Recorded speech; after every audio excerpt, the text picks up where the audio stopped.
Vamos a empezar, esperemos que ese bultico de gomitas se bote rápido. Llega la mano de Manuel y se acaba de... Que no pasen por este lado. No sube. No pasen por ahí. Voy a quedar.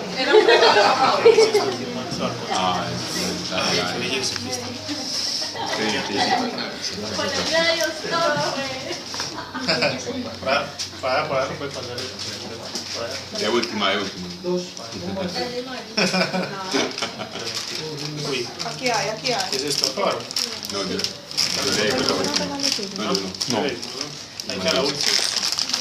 Muchas gracias. No quiere que eso paquete. Pablo, una gomita. Llegué como La última. como que me cansé mucho. Ay, bien transparente. Como bastante. No, sino que pensé hacia mis adentros. Bueno, que está del color de mi Pablo, la alma. más está. No, mentira, no quiero pan.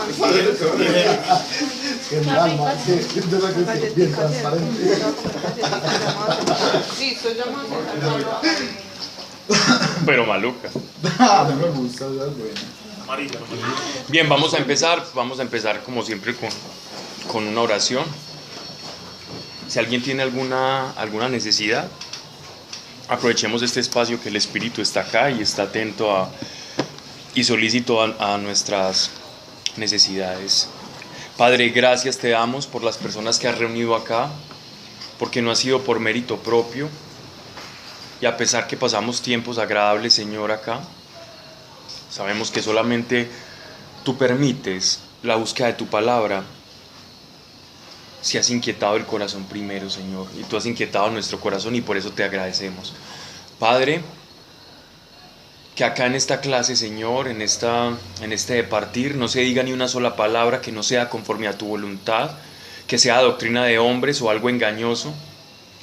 Y si ha de ser así, Señor, o alguna lucubración que ha de salir de mi boca, Señor, que no sea conforme a tu voluntad, primeramente calle, Señor, a quien está hablando.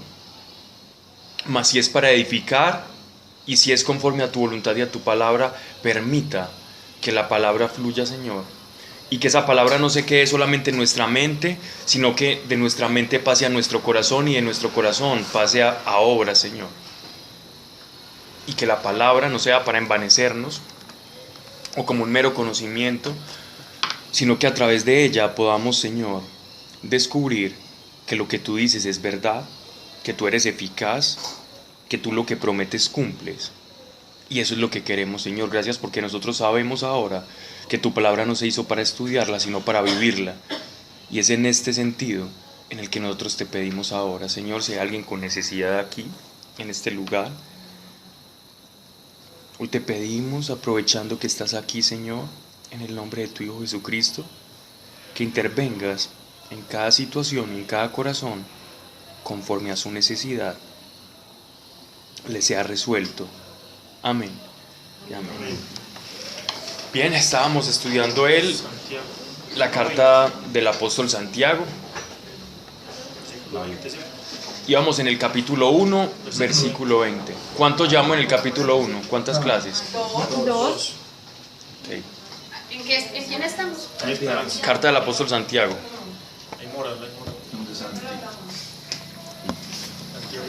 Para contextualizar a Carlos, a Cris, el apóstol Santiago, digámoslo así, en la iglesia primitiva fue el apóstol encargado de dirigir la iglesia de Jerusalén, la iglesia que residía en Jerusalén. No es que hayan varias iglesias, no, hay una sola iglesia, pero hay varias cabezas territoriales. En este caso, Santiago era la cabeza de la iglesia ubicada en la ciudad de Jerusalén. Era una iglesia en su mayoría de judíos. Por lo tanto, la carta de Santiago va dirigida a una comunidad de cristianos muy judíos. O sea que va a hacer muchas analogías con la ley del Antiguo Testamento porque era lo que ellos entendían, a diferencia del apóstol Pablo que le escribía a gentiles. Entonces por eso las cartas del apóstol Pablo se nos hacen un poco más fáciles de leer, o él ya habla, digámoslo así, no más fáciles de leer, pero sí habla con otros principios. Entonces eso es como una clave para nosotros comprender la manera en que se expresa el apóstol Santiago, ¿cierto?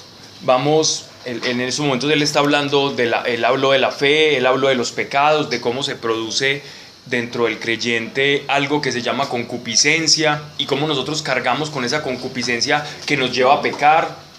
También él nos explica que Dios no tienta a nadie, Dios no puede tentar a nadie porque Dios no es agente del mal, sino que cuando nosotros somos tentados por nuestra propia concupiscencia, es decir, por esa tendencia que proviene desde nuestra naturaleza caída que nos lleva a nosotros a pecar. Entonces, ¿la culpa es de la concupiscencia? No, tampoco es de la concupiscencia, porque si bien tenemos una inclinación, también tenemos una razón, también tenemos una ley que tenían los judíos y también ahora nosotros tenemos la ley del Espíritu que es perfecta y que puede borrarnos los pecados si nos arrepentimos. Entonces no podemos decir que fue por causa de la concupiscencia que pecamos, ni tampoco podemos decir que pecamos por causa de Dios, porque Dios no puede tentar, ni Dios produce la concupiscencia. Y nosotros podemos detener la voz que nos propone la concupiscencia, ¿cierto? Nosotros podemos eliminar esa voz o podemos huir de esa voz o no prestarle atención. En ese caso estaríamos rechazando la carne por caminar en el Espíritu, ¿cierto? Porque los judíos tenían una manera de excusarse en la vieja naturaleza, en la naturaleza caída, para decir que habían pecado. Es decir, por causa del pecado que yo tengo, entonces por eso es que peco, por la concupiscencia. Y Dios hace a unos para pecado y a otros para no pecado. Y el apóstol Santiago está como organizando ese falso concepto que también había entrado dentro de la iglesia de Jerusalén. Todas las cartas, esto es sobre todo como para los que vienen por primera vez, todas las cartas apostólicas obedecen a una necesidad o fueron escritas por una necesidad que se suscitó dentro de una iglesia en particular. Por ejemplo, la carta a los Corintios. Se suscitó la carta a los Corintios. El apóstol Pablo la escribe porque había un desorden dentro de la iglesia. Habían personas experimentando dones del Espíritu Santo, la efervescencia y el poder del Señor, pero con muy poca madurez espiritual. Entonces se deslumbraban por los milagros y en ese solo deslumbrarse comenzaban entonces a compararse, como si estuvieran comparando caramelos o cositas de chocolate, del álbum de chocolatinas. Yo tengo este, usted no tiene este, entonces el que tiene profeta es más grande. No, yo solo hablo en lenguas, pero Dios no hace milagros a través de mí. Y empezaban a hacer comparaciones tanto odiosas, y eso llegó digámoslo así, a oídos de Pablo, y por eso el apóstol Pablo entonces les escribe a ellos: miren, somos un solo cuerpo, y se empieza a dar toda la doctrina del cuerpo místico de Cristo, que es la iglesia, cuya cabeza es el Señor Jesucristo. Entonces, todas las cartas obedecen a una necesidad que se suscitó o un problema que se suscitó dentro de una comunidad cristiana, ¿ya? Entonces, porque a veces nosotros tendemos a, digámoslo así, como a magnificar en exceso la iglesia primitiva. Decimos, no, es que la iglesia cuando empezó era muy buena, pero es que ahora ya parece que no. No necesariamente. La iglesia ha tenido los mismos problemas, porque son los mismos problemas que hay en el corazón del hombre. El problema no es de la iglesia contemporánea, el problema es del corazón del hombre, ¿cierto? Que veíamos más las manifestaciones del Espíritu Santo, entre comillas, sí. Ahora igual el Espíritu Santo sigue actuando para aquel que está dispuesto a recibirlo. Entonces tampoco magnifiquemos y descontextualicemos la iglesia primitiva, que si bien fue algo muy hermoso, porque así empezó la iglesia, no necesariamente quiere decir que la iglesia primitiva era mejor que la iglesia actual. Bien, sigamos entonces con el capítulo 1, digamos en el verso 19, ¿cierto? ¿Qué le pasó a Manuela?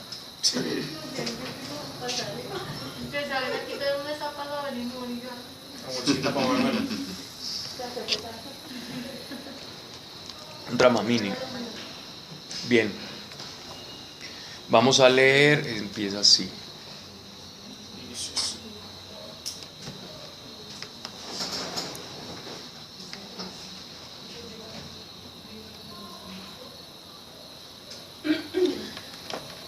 Sabéis, hermanos míos carísimos, que todo hombre debe ser pronto para escuchar, tardo para hablar. Eso ya lo habíamos hablado. Tardo para airarse, porque la cólera del hombre no obra la justicia de Dios. Por esto, deponiendo toda sordidez y todo resto de maldad, recibid con mansedumbre la palabra injerta en vosotros, capaz de salvar vuestras almas. Esto ya lo habíamos, digámoslo así, como que ya lo habíamos expuesto y yo creo que, pero no está de más leerlo tampoco. Creo que íbamos, era en el 20. El 20 no la justicia. Ahora sí. Venga del hombre, no la justicia. Vamos a leerlo acá.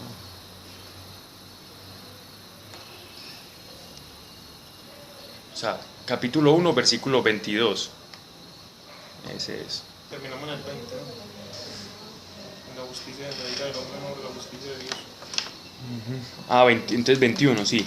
Por esto, deponiendo toda sordidez y todo resto de maldad, recibid mansedumbre, la palabra injerta en vosotros, capaz de salvar nuestras almas. Ese es el versículo 21.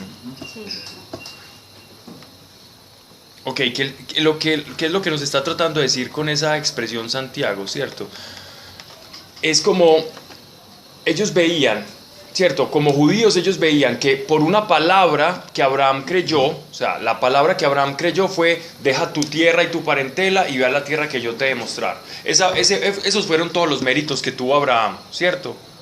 Abraham no hizo nada, Abraham creyó, y en tanto creyó les fue contado por justicia, como lo dice el Génesis.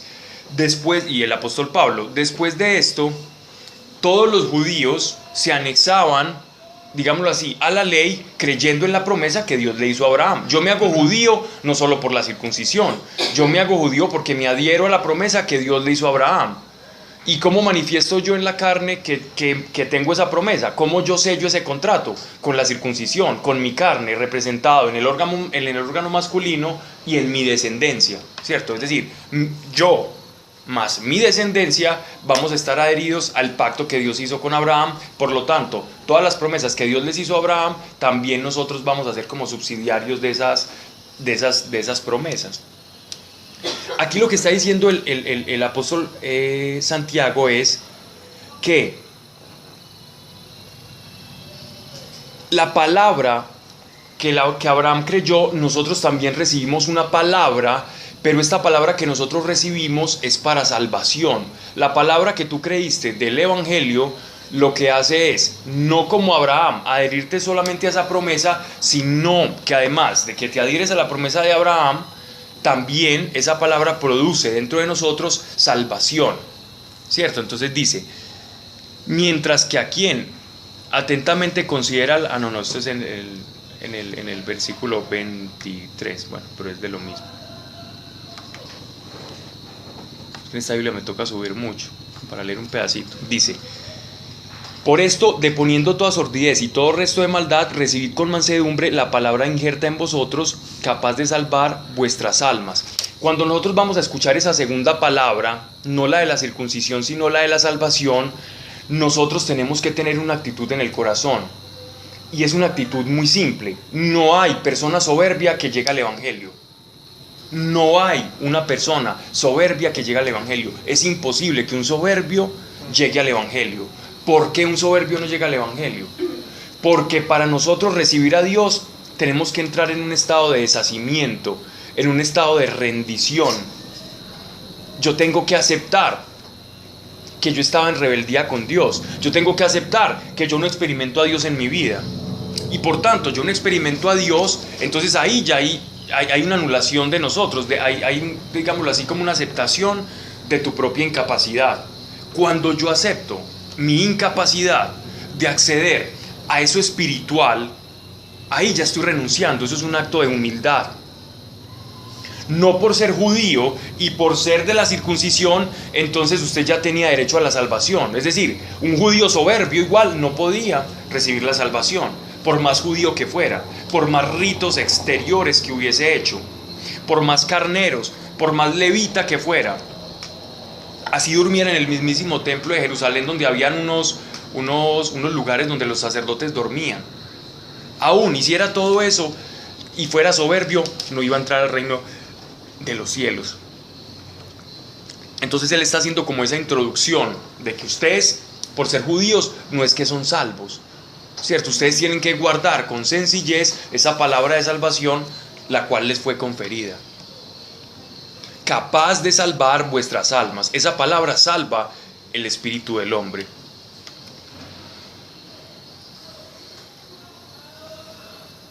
Ahora sí, verso 22. ponedla en práctica y no os contentéis solo con oírla, que os engañaría. No os contentéis solo con oírla, porque os engañaría. ¿Cuántos de nosotros hemos visto o hemos estado en esta situación de escuchar de Dios, pero no practicar? Aquí la palabra que se usa en griego de ponerla, de ponerla como en práctica es una palabra que se usa para los cultos, es decir, como para los cultos exteriores, bien sea los cultos judíos, bien sea los cultos griegos, etcétera, etcétera, de cualquier religión o de cualquier, digamos así, manifestación religiosa. Él está diciendo, aún las cosas externas que parecen buenas, así usted las escuche y sean buenas, y así usted las crea, si usted no pone por obra lo que cree, entonces esa palabra lo está engañando, porque entonces dentro de usted se va a producir una especie de contradicción interior, una contradicción de saber algo pero no hacerlo, y esa contradicción frustra el alma del hombre, la contradicción en la que yo sé pero no hago lo que sé, y empiezo a tener un engaño interior. El engaño es por la contradicción, no porque sea un engaño de mentira, sino engaño en cuanto estoy engañado porque actúo incoherentemente. La incoherencia no es la locura. ¿Qué es la incoherencia? Es alguien que piensa de una manera, habla de otra y actúa de otra. Eso es una persona incoherente. La locura no es incoherencia. La locura es locura. Muchas veces que uno como que le pasa eso, ¿no? O sea, cuando de pronto uno Claro. descubre algo en uno que no está bien, mientras Dios le va quitando eso a uno quiere actuar sin hacerlo, pero lo hace y hace eso que estás diciendo. Exacto. Pero pues ahí no hay nada que hacer. Sí hay mucho que hacer. Ay, orar. No. Ponerla en práctica, ¿cierto? Poner en práctica la palabra y tenemos la gracia de Dios. En la carta de Santiago no es una carta propiamente para hablar de la gracia, ¿cierto? Porque nosotros ahora sabemos por todo pues, lo que hemos hablado, lo que hemos experimentado con Dios, que nosotros tenemos una gracia y una riqueza de la gracia de Dios. Cuando uno lee la carta de los Efesios, que basta es su gracia para proveernos en medio de la dificultad, ¿cierto? Y esto es una dificultad, pero como el apóstol Santiago le está escribiendo a judíos que tenían más contradicción como con la ley, entonces aquí él no está hablando de la gracia como tal. De hecho, en este tiempo todavía no había salido tanto como los judaizantes que atacaron tanto al apóstol Pablo. Entonces, en este tiempo, como esta es una de las primeras cartas que se escribió, los judaizantes todavía no habían salido a relucir. Los judaizantes comenzaron a salir cuando comenzaron a ver que los gentiles, es decir, todos nosotros también nos empezamos a convertir. ¿Cómo así que el Espíritu Santo también llega sobre los gentiles? Luego los judíos no somos los especiales. Entonces, ellos, provocados por celos, comenzaron entonces a demarcarse y a hacerse diferentes de los nuevos que Jesús iba añadiendo a su iglesia. O sea, todos los gentiles, ellos viendo eso, ellos necesitaban sentirse más especiales. ¿Y por qué estos pues que nunca hicieron nada ni se circuncidaron, también recibiendo los dones del Espíritu y eso? No, venga, nosotros tenemos que ser más especiales por algún lado. Y comenzaron a judaizar. Y fueron esos mismos judaizantes los que atacaron todo el ministerio y la vida pública del apóstol Pablo. Eso se ven hechos. Cuando Exacto. dicen, y cómo es que los gentiles están comiendo cerdo y están comiendo, es necesario que le pongan como alguna ley. Ajá. O algún, sí, como algo que los guíe. Y ahí se generó el primer concilio. El primer concilio. En Jerusalén. Y de esa misma forma, aquí estamos hablando antes de ese primer concilio. ¿Sí? Aquí no había ocurrido ese concilio de Jerusalén. Entonces, como no había ocurrido ese concilio, aquí no había todavía como problema de la gracia versus la ley. Entonces él les está escribiendo una carta como empezando, ¿no? Como a introducirlos a esa vida cristiana y a irles enseñando, ¿no? Y es que también María le está diciendo que la ponga en práctica, más no que sea perfecto en ella. Entonces también prima ahí es como la intención del corazón, que uno tenga, así no se haya sido perfeccionado como en ese aspecto, pero al menos que la intención del corazón sí sea como ir al extremo. Ponedla en práctica y no os contentéis, solo con oírla, que os engañaría. Pues quien se contente con solo oír la palabra, sin practicarla, será semejante al varón que contempla en un espejo su rostro. y apenas se contempla, se va y al instante se olvida de cómo era. Mientras que quien atentamente considera la ley perfecta, la de la libertad, ¿por qué creen aquí, perdón que haga este paréntesis, que dice, mientras que quien atentamente considera la ley perfecta, la de la libertad, ¿a qué se está refiriendo? A la diferencia entre antiguo, o sea, la ley del Antiguo Testamento y la ley. Exactamente, entonces él ya aquí les está enfatizando, la ley perfecta, la de la libertad es el Evangelio, ¿cierto? Como él está hablando a judíos, él le está diciendo, no, esta es la ley y esa ley es buena, pero esta es la ley perfecta. La palabra aquí perfecta en griego es teleios, y esa palabra teleios es completa. Y esa palabra completa no viene por casualidad, porque aquí la traducción al castellano es perfecto, pero el griego tenía completo, en tanto los judíos que iban siendo añadidos a la iglesia comprendían que la revelación de Dios, siendo progresiva, cuando llegase el Mesías, ya la revelación que estaba incompleta se iba a completar. ¿Ya? No es que sea perfecta porque es la perfección y es inmácula, aunque lo es, no, se refieren a perfección en cuanto ya no hay más revelación del plan de Dios, en este caso para el Evangelio, sí, está completa.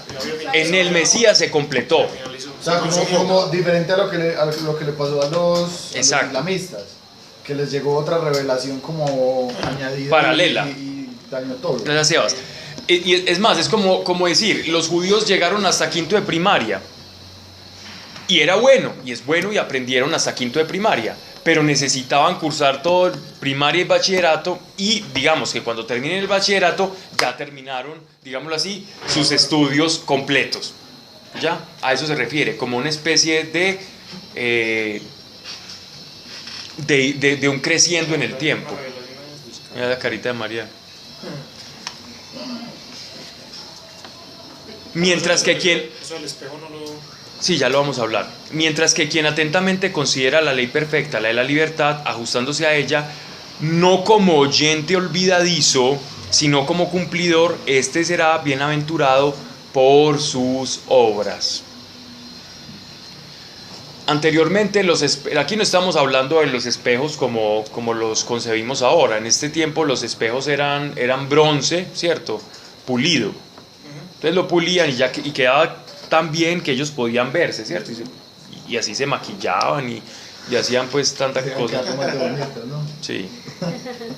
Era una manera, ¿cierto? Era como un bronce o un estaño pulimentado. Esa era como la manera en la que ellos como que se podían ver. La analogía es bien simpática porque es como si él nos pone en paralelo, que la ley perfecta nos muestra a nosotros, o sea, el Evangelio refleja lo que nosotros verdaderamente somos. El Evangelio, mediante la gracia del Espíritu Santo en nosotros, nos muestra quiénes somos y quiénes debemos ser.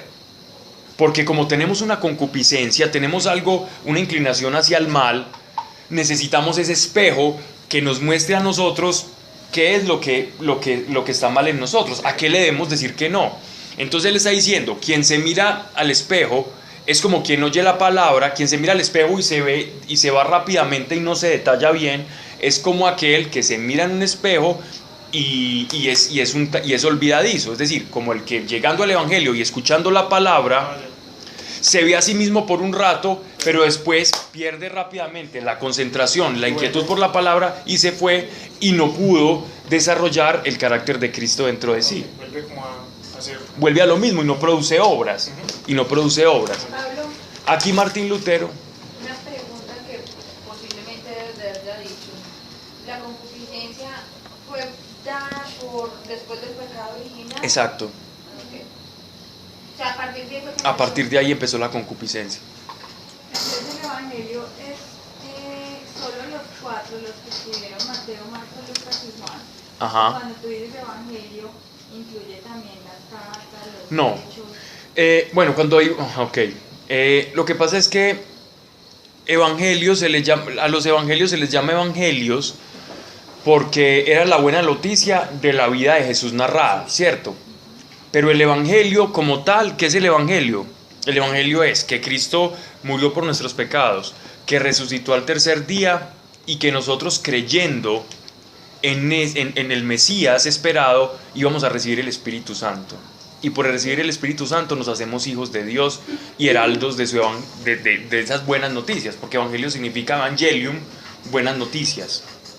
Los Evangelium eran como los mensajes que llevaban determinados mensajeros en unos rollitos. Tenían con unos moñitos y llegaban. Entonces el mensajero llegaba, entregaba el Evangelium, que era la buena noticia, unas noticias buenas por lo general, y se iba, apenas entregaba, y a veces se morían y todo de hambre, y los que entregaban el Evangelio eran corredores muy famosos. Entonces por eso se les llama Evangelio, porque son buenas noticias. Todo lo que leas de la palabra de Dios son evangelios, pero por antonomasia decimos que evangelios de la vida de Jesús son los 4 sinópticos: Mateo, Lucas, Juan, Marcos. Ya. ¿Claros con eso? No. Bien. Entonces, el Evangelio es como un espejo para nuestras vidas, ¿ya? Él va a ir desarrollando más esta idea, no se va a quedar ahí. ¿Qué vas a decir de Martín Lutero? Ah, ok. Martín Lutero cuando esa sí la tenías ahí. Bien. Cuando Martín Lutero comenzó a tener una controversia con este pasaje, porque él empieza a ver una controversia con la gracia, porque la reforma protestante se desarrolla en virtud de la gracia versus las obras, por aquello de antaño de las indulgencias que se vendían, los pedazos de cielo. Entonces si yo era un hombre con un feudo y con una renta, entonces yo podía pagarle a la iglesia cierta cantidad de dinero, y de acuerdo a esa cantidad de dinero, pues entonces yo tenía lo que se llamaban indulgencias, un tiempito en el cielo, ¿cierto? Y eso había que renovarlo, ¿no? Anualmente. Sí. Con el IVA. La membresía. Gracias a Dios tenemos iglesias muy bonitas. Sí, Bueno. sí, claro. Qué risa. Sin embargo, en ese periodo oscuro, digámoslo así, como de ciertos saberes al interior de la iglesia, es que Lutero pues surge con las tesis, y la tesis principal era: el hombre no se salva por hacer cosas, se salva por gracia, se salva por creer en Jesucristo, no más. Tesis que después también la misma iglesia adoptó, pero ya cuando con la Contrarreforma, ya con la mística española, con Ignacio de Loyola, y digámoslo así, como con toda esta corriente ya post protestantismo, ya digámoslo así, ya el cisma se había creado, ya la separación se había formulado, porque se demoró mucho la iglesia en reaccionar. Ya después las indulgencias cambiaron, ya ahora no te venden pedazos de cielo, obviamente, ya ahora las indulgencias es un perdón, es una oración que se hace en un arrepentimiento cada jubileo que hace la iglesia. Entonces, que dicen: es la misa del que va a celebrar el Papa con indulgencia plenaria y todo eso. Entonces la gente se arrepiente de sus pecados, los confiesa y se hace una oración especial. Es muy diferente, ¿cierto? Pero las cosas se tardaron mucho en cambiar, entonces estalló la reforma. ¿Cómo? No. Eso fue hace muchos años, papá. Entonces, sí, eso fueron muchos años. Entonces Lutero protestó contra esto, y cuando Lutero fue el primero que tradujo las escrituras solo las teníamos en griego y en latín. O sea, la única Biblia que se leía era la Vulgata Latina. La Vulgata Latina, que fue la que tradujo San Jerónimo. El padre era un genio en el idioma hebreo, en las costumbres hebraicas, y aparte de eso, San Jerónimo también tenía unas discusiones muy interesantes con San Agustín de Hipona, cierto, que era más de corte griego, pero se las llevaban muy bien. Entonces, cuando Lutero comienza a traducir la Biblia del latín al alemán, él comienza a encontrarse con la Carta de Santiago, y la Carta de Santiago, uno lee, no habla nada de gracia, sino que todo es como poner el Evangelio casi como si fuera a la par de la ley. Pero es que está a un pelo de eso, pero no es lo suficiente, porque es que él le está haciendo pedagogía a una iglesia judía, que es lo que nosotros tenemos que entender. Y la revelación, por eso llega el apóstol Pablo, digámoslo así, por eso nosotros tenemos todo el Nuevo Testamento, es una revelación también. Cada carta viene siendo una revelación, y el apóstol Pablo Incluso dice en la carta de los Gálatas, que la estudiamos hace poco, por causa de las revelaciones que yo tengo, Dios ha permitido un emisario de Satanás para que llegue y me abofetee. Es decir, el apóstol Pablo había recibido una verdad tan grande, siendo el más judío de los judíos, terminó recibiendo la revelación de que la iglesia era una iglesia universal, ¿cierto? Que los judíos fueron los primeros que llevaron la antorcha, pero que la antorcha la pasaron y se quedaron también los que se podían pasar también, ¿no? A esa iglesia universal. Entonces, Lutero sintió mucha controversia con esto. Él llegó a llamar la carta del apóstol Santiago, él la llegó a llamar la epístola de paja, pero él después se retractó de eso. Y también decía que le parecía que no le encajaba muy bien. San Agustín le preguntó a San Jerónimo por una carta que todavía rota por ahí. Le preguntó a San Jerónimo, ¿qué es lo que quiso decir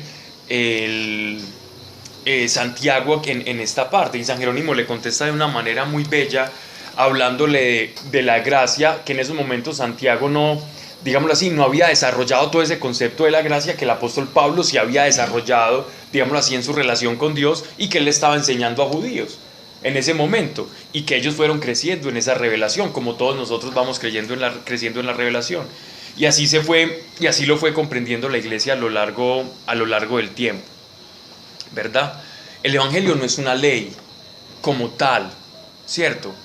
El evangelio es la experiencia de Cristo, pero llamamos ley a los principios que nosotros podemos denotar de lo que produce en mí respecto a los demás con la experiencia que yo tenga de Cristo. Es decir, cuando yo tengo un encuentro con Dios, mi actitud con los demás tiene que cambiar. Yo no puedo ver a Dios y seguir siendo el mismo.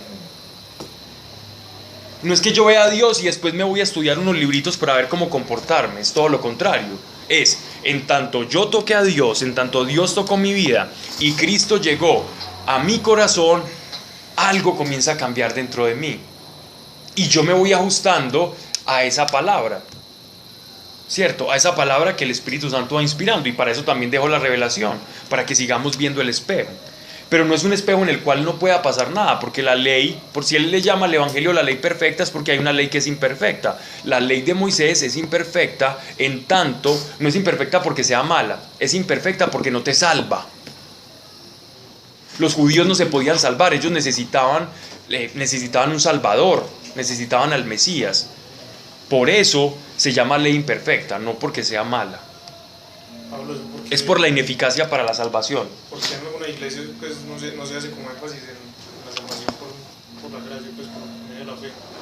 Pues uno ve que nunca se habla de que sí, tenemos que tener una relación con Dios, arrepentimiento de los pecados, pero no se habla de que es por Jesucristo. A veces es por tradiciones, pues es como por tradiciones que se van heredando, ¿no? Pero cualquier seminarista sabe eso. Sí, claro. Eso es lo que me parece es particular, que no se hable. Muchas veces la fe se ha vuelto muy psicologista. Uno a veces no sabe si uno está escuchando una clase de coaching espiritual o si uno está escuchando verdaderamente el mensaje de salvación. Como sea autoayuda, supérese. Porque a mí me permite eso, porque yo por mucho tiempo, pues yo como que yo decía, hay un Dios y bueno, oraba a Dios, pero no sabía que era por medio de Jesucristo. Mucha gente puede estar en la iglesia ignorando que es por medio Total. de Jesús. Y mucha gente está oyendo y haciendo cosas que parecen piadosas, pero por dentro estar vacíos. Exacto. Simplemente haciendo cosas, simulando una espiritualidad. Pero es que la espiritualidad no es nada más y nada menos que la experiencia de Dios. La espiritualidad no es hacer cosas. Exactamente. Los fariseos hacían muchas cosas espirituales. ¿Qué hacían los fariseos? Por Dios, ellos diezmaban 3 veces. Ellos en vez de dar el 10% daban el 30%. Los fariseos no ayunaban una vez por semana, ayunaban 3 veces por semana. Los fariseos prolongaban las fiestas y le añadían ley a la ley. Y la gente que veía a los fariseos pensaba, wow, esta gente está en el culmen de la santidad.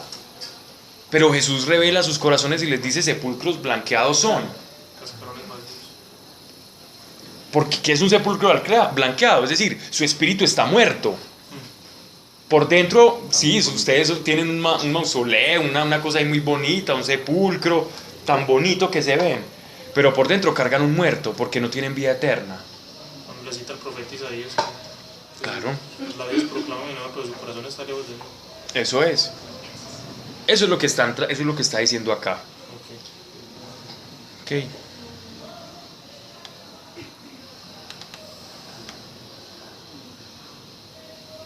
Versículo 26. Si alguno cree ser religioso y no refrena su lengua, se engaña.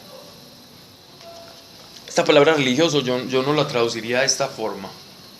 No sé en cuál, qué tienen en sus Biblias acá. ¿Cuál?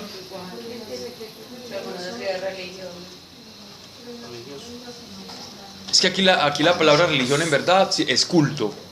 Es culto, es un intento de traducir culto en hebreo a culto en griego. Entonces lo ponen en castellano religioso para que uno comprenda. Pero aquí la palabra es si alguno cree como hacer buen culto. Hacer un buen culto, ¿cierto? Pero nosotros entendemos, pues al poner religioso nosotros entendemos. Si alguno cree ser religioso y no refrena su lengua, se engaña. Porque su religión, o sea, su culto es vano. Aquí se está refiriendo casi exclusivamente, aunque también a nosotros nos pega, es al culto judío. Ustedes creen que si por sus holocaustos o por sus oblaciones, por la cantidad de veces que se lavan la mano, por las oraciones que hacen en la mañana, en la tarde y en la noche, ustedes creen que por eso son más espirituales. Porque ustedes cantan muy bonitos salmos. Ustedes creen que eso los hace ser espirituales. En lo absoluto. Si usted habla mal del prójimo, si usted no cuida su lengua, si usted hace todo eso, pero por detrás usted no refrena ese pequeño órgano, entonces déjeme decirle que todo ese culto es vano delante de Dios. Es completamente vano.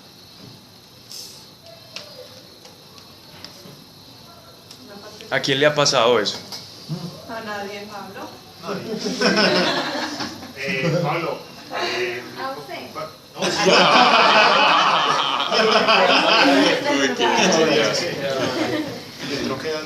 Aquí el apóstol Santiago está hablando de, vamos a Proverbios 10, 19. Yo nunca encuentro No, nada. no, es que iba a opinar algo. Sí, dale. Y es que yo estaba terminando esta semana, al fin me leí Efesios.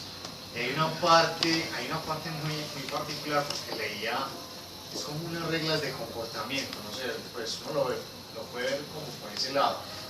Y hablaba de inclusive las malas palabras, pues no deberías. En Efesios, sí, claro. No deberías decir malas palabras.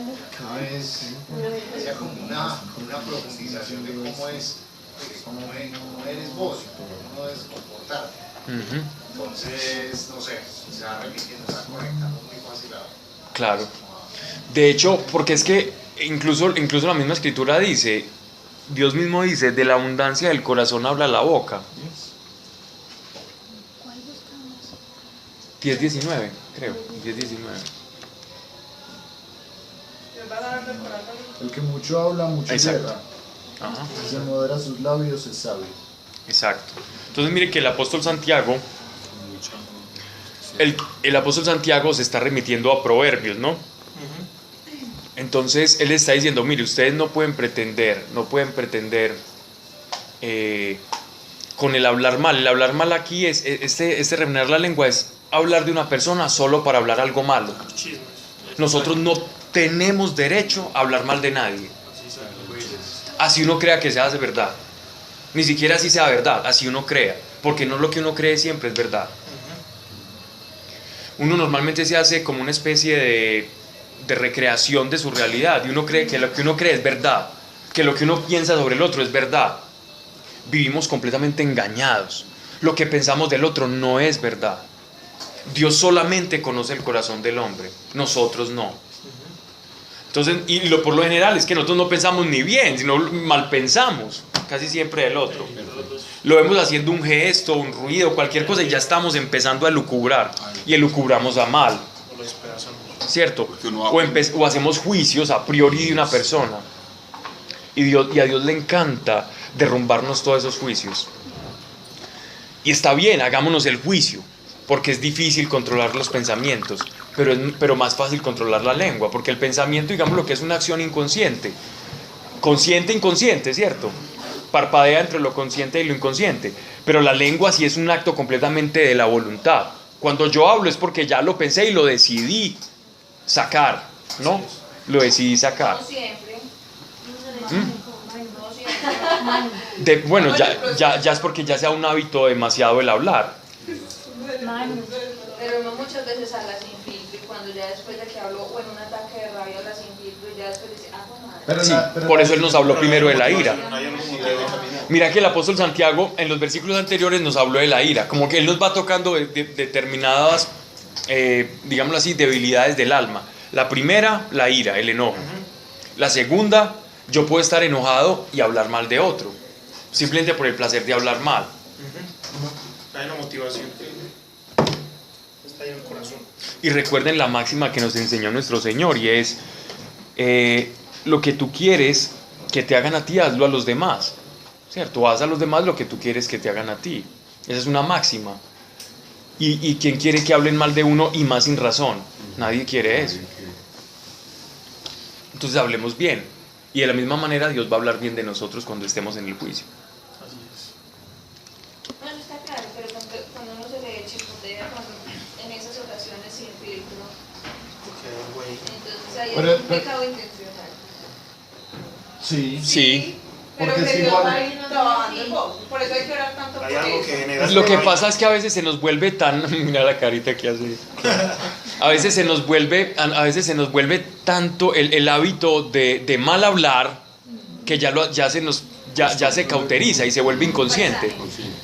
Pero de una persona que ya se examina a sí mismo, que tiene el espejo del evangelio constante, no una ley que se está diciendo, ay, no, una listica de pecados todos los días, no, de eso no se trata. Una persona que tiene una relación con Dios, un grado de introspección, que ha pedido sabiduría a Dios y que Dios le ha dado sabiduría, va a hablar, pero pensando, es decir, piensa y después habla. Y puede mal pensar, pero dice, esto es un mal pensamiento, esto no puede ser la verdad. Rápido para Y eso también se va volviendo un hábito. El bien también se va volviendo un hábito. Sí, claro. Rápido para oír y lento para. Ponla en práctica y no os contentéis solo con oírla, que os engañaría. Estoy repitiendo acá. Estoy hablando. Entonces, si alguno se cree ser espiritual y no refrena su lengua, se engaña, porque su religión es vana, su culto es vano. La religión pura e inmaculada ante Dios Padre es, o sea, el culto, visitar a los huérfanos y a las viudas en sus tribulaciones y conservarse sin mancha en este mundo. Nada. Fácil. Vale, que pañales.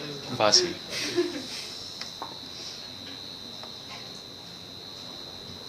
¿Ustedes no recuerdan un pasaje que vimos hace tiempo en Deuteronomio que era precisamente eso? Deuteronomio. Lo tengo aquí. María, Deuteronomio. Sí, Deuteronomio. 19. Capítulo, versículo que. Números. Pero que era sobre las inteligente de la clase. por favor. que era sobre las Monitor. viudas y los huérfanos. Monitor, monitor. A ver, No me acuerdo cuál era, pero Auxiliar. sé que hablaba sobre las Auxiliar viudas y bíblico. los huérfanos. O sea, sobre tener como especial cuidado por las viudas.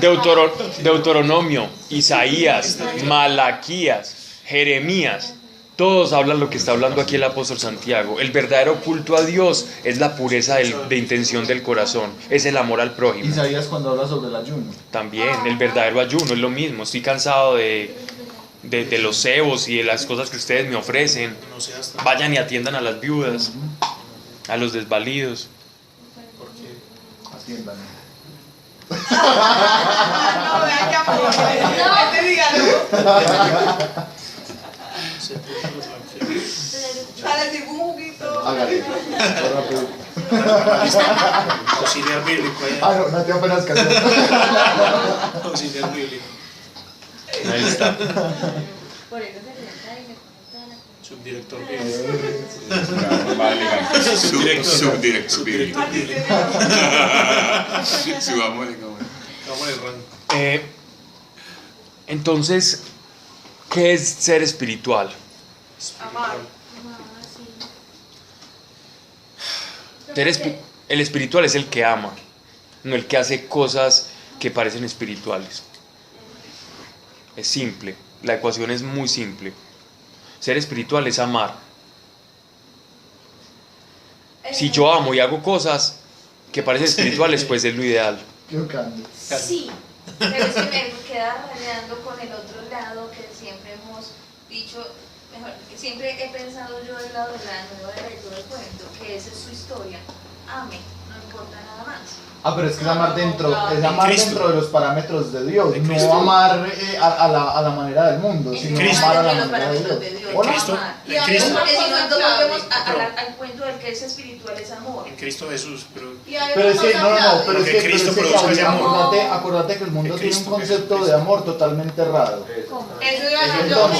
Entonces, hagamos es el énfasis amor en que eso. viene de ¿Cómo? Jesús. Entonces hagamos énfasis en eso. Eso, porque es el amor que uno Porque recibe. Jesucristo. Si uno no recibe el amor de Jesús, uno sabe amar.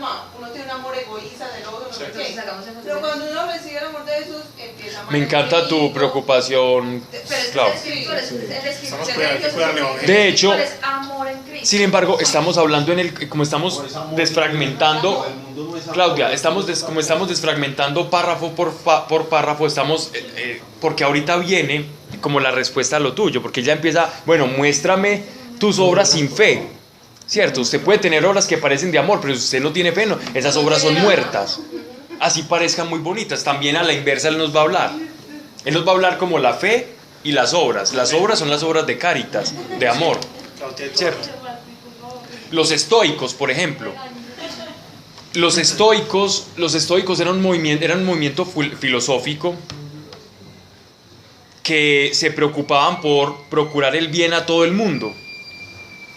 Ayunaban, vivían en austeridad y pobreza extrema, hablaban también de refrenar la lengua, hablaban de amar al prójimo, hablaban de entregarse, tenían casas donde curaban enfermos, vivían en la máxima moral. Pero para Dios, dice, aún eso que tú llamas amor y bondad delante de mí, es como trapo de inmundicia. es que si eso Si tú no recibes al Salvador. en nombre de eso están aprobando leyes en Estados Unidos y todo ese tipo de cosas. ¿Cierto? Entonces no es amar por amar. En nombre del amor, que todos amemos. Pero ¿cómo así cuando es amar por amar? Lo que pasa es que si nosotros no recibimos el amor de Dios primero en nosotros, si nosotros no recibimos su espíritu, nosotros no podemos dar testimonio del verdadero amor que nos rescató, sino que nosotros estamos siendo imitadores de un amor, o estamos viendo una máxima nueva era, como dice Clau. Yo cuando estuve en todos esos cuentos nueva era, no, eso teníamos unas señoras allá que nos, ay, mis preciosos, y nos daban comida, unas viejitas todas querendonas. Es precioso. Algo así. Y todo el mundo hablaba de amor y paz. Es mijo. ¿Qué distorsión de la realidad? No, y Pablo, yo te quiero demasiado, güey. Entonces no me... el caso es que todas estas personas te hablaban de amor, te hablaban de, incluso estas personas que canalizaban maestros espirituales decían que ellos venían del amor infinito y que había que amar, el desapego, etcétera, etcétera. Asimismo, que decían que la homosexualidad era el estado ideal del hombre porque combinaba el yin y el yang, ¿cierto? Asimismo también que decían que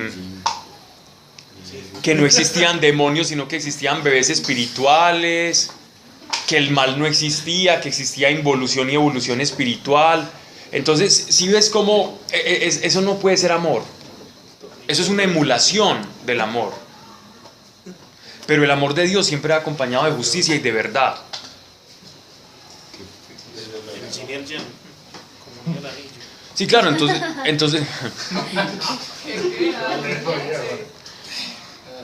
Dejemos así. Sí, no, Espíritus de agua. Medida y compañía. Espíritu Santo. San Agustín, por ejemplo, antes de convertirse, él fue maniqueo. Los maniqueos eran un movimiento como gnóstico y ellos consideraban que si Dios era el supremo bien, Dios necesitaba como una especie de alter ego, ¿cierto? Como una especie de némesis, como una especie de contradictor para sostener el equilibrio. Y ese sostener el equilibrio ellos le llamaban el Asura Mazda, ¿no? Que era un dios como del zoroastrismo.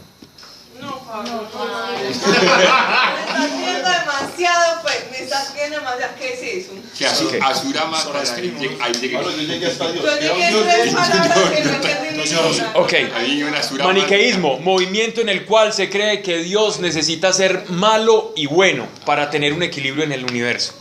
Ok. A ese Dios malo se le llamaba el Asura y el Mazda, ¿cierto? De ahí viene la palabra Mazda del carro. Entonces, Asura Sobre la aseguradora. Bueno, entonces el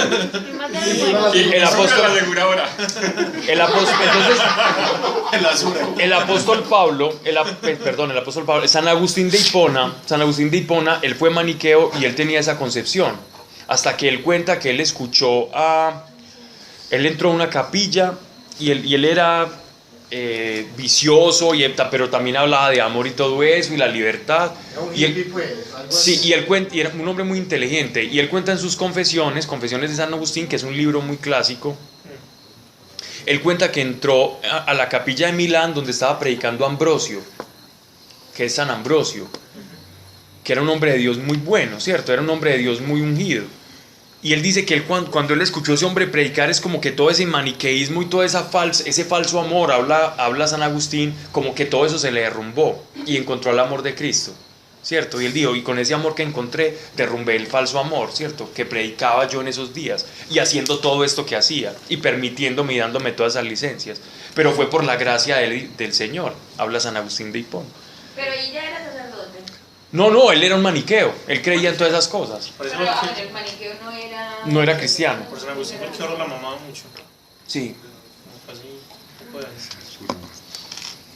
¿Y puedo hacer Bien. otro paréntesis? Ajá. Que no había vuelto atrás.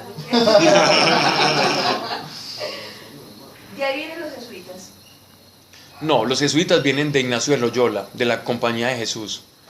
Ignacio de Loyola era un militar y él tuvo una revelación de Dios, una conversión en un cañonazo que le pegaron en una pierna.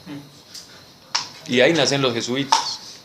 Era como una orden pues la orden prácticamente el ala más agresiva, digámoslo así, de la iglesia, pero digo agresiva en buen sentido de la palabra, ¿cierto?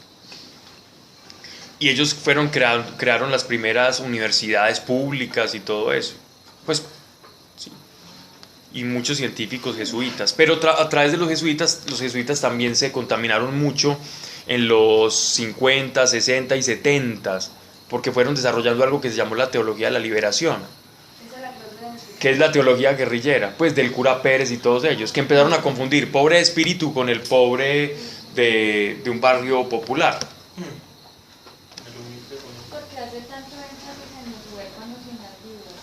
Porque era la población más desfavorecida de Israel. Las viudas porque como las mujeres no podían ostentar salario, entonces una mujer se moría su marido y no tenía hijos, entonces quedaba desvalida completamente. Tampoco tenían herencia ni dote ni nada. Exactamente. Los chiquitos. Que hay... Entonces era por ser la población más, digámoslo así, más vulnerable. Entonces es más fácil para expresarse a través de ellos, ¿no? Pero nosotros tenemos responsabilidad con todos. Sí, exacto. Pero ellos eran también con todos, solo que era la población más vulnerable, entonces era más fácil hablar en ese sentido.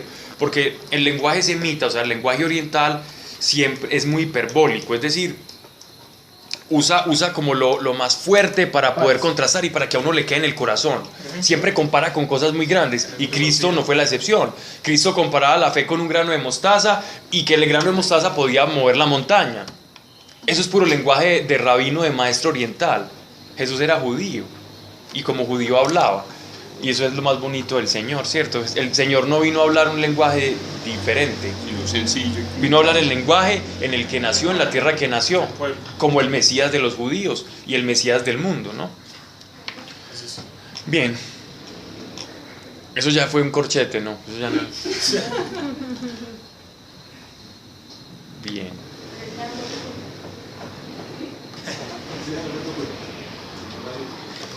La verdadera religión es la santidad, ¿cierto? No solamente el amor, es la santidad. Sin mancha en este mundo. Sin mancha en este mundo. No solo es amar y ya, es la santidad. La santidad es parecerse a Dios. Y uno no se puede parecer a Dios pensando diferente a Dios. Y nunca No va es a el llegar a concepto eso. que yo tenga de amor. Aquí en la tierra uno nunca va a llegar a ser santo. Pues santo en lo estricto de la palabra, no. Sí. Santo en cuanto a apartado para Dios, sí. Santo en cuanto a perfecto, no. Sin mancha, entonces, Hasta que llegue el día en que Hasta resucitemos. llegue el día que resucitemos. En ese momento sí Yo lo... estaba Sí. pensando en eso, que pues la naturaleza es como santa, es perfecta, ¿cierto? Y Dios a nosotros, pues por ya creer en Jesús, también nos ve santos y perfectos, pero sin embargo estamos en ese proceso, pues, pero Él ya no nos ve así, o sea, nosotros ya somos salvos solo por creer, y Dios nos ve así, sin embargo siempre nos va a ir llevando en ese proceso. Sí, y nosotros tenemos una naturaleza física caída. Nuestro espíritu ya fue, digámoslo así, como reconstruido. Más todavía falta ser restauradas todas las cosas. Y por eso es que nosotros estamos esperando la venida de nuestro Señor, para que Él restaure todas las cosas materialmente hablando. Eso es lo que decía. Pero es decir, los alcances del pecado en nosotros ya se frenaron. Ya, entiendo. Y ese restaurado es a través de lo que uno vive y el tiempo. Eso se llama santificación, Sí. pero yo me refiero a la restauración. Yo estoy apuntando a la restauración final, cuando ya Él regrese y nos diga, listo, los que murieron primero van a resucitar y después los otros y ya los que están, pues, hay una transformación física. Y en esa transformación ya sí el pecado no nos vamos a acordar ni de qué es pecado. Y vamos a intentar mal pensar y no vamos a poder. Algún día. Ojalá. Bien, porque el cuerpo de pecado va a estar muerto. Entonces vamos a llegar como a un estado de inocencia que nosotros perdimos. Nosotros perdimos la inocencia por el conocer el bien y el mal. Ya en ese momento es como si el mal ya no lo vamos a poder conocer. Ya vamos a conocer el bien, pero vamos a tener un recuerdo que nosotros fuimos cambiados y vamos a tener un agradecimiento. Del pecado no nos vamos a acordar, pero vamos a acordarnos que conocimos el mal de alguna manera. Recibe Cristo en un momento. ¿Cierto? Es decir, y por eso, de alguna manera, es como lo que dice que nosotros vamos a poder juzgar a los ángeles, pero eso es un tema que tenemos que tocar después porque es largo, ¿cierto? Dice que vamos a poder juzgar a los ángeles porque nosotros, los ángeles, ellos viven en un estado de inocencia constante. Ellos no conocen el mal ni tienen acceso al mal, excepto los que cayeron, pero los que cayeron no tenían lo que se llama la visión beatífica, es decir, ellos no... Bueno, me vamos a meter en camisa donde se va la silla. Pues porque es puro y blanco. Los ángeles, pues, en este momento nosotros aquí en la tierra somos más los ángeles que nosotros. O sea, en este Sí. momento son más para... En cantidad sí. Pero en importancia no.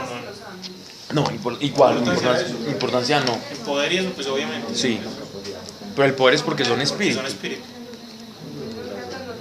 De hecho, nosotros vamos a tener un cuerpo y nuestro espíritu va a ser un cuerpo como el de Jesús resucitado, como Él dijo. Es un cuerpo perfecto, pero es un cuerpo que no va a morir, que va a tener características físicas y espirituales al mismo tiempo. Los ángeles van a seguir siendo O espirituales. sea que es palpable. Puede ser palpable y puede no ser palpable si usted quiere, como Jesús lo hizo. Y Jesús comió y todo pescado. Jesús comió pescado para demostrar que tenía cuerpo físico, pero también se fue y los dejó Sí, chao. y se fue volando. Relajado y salió.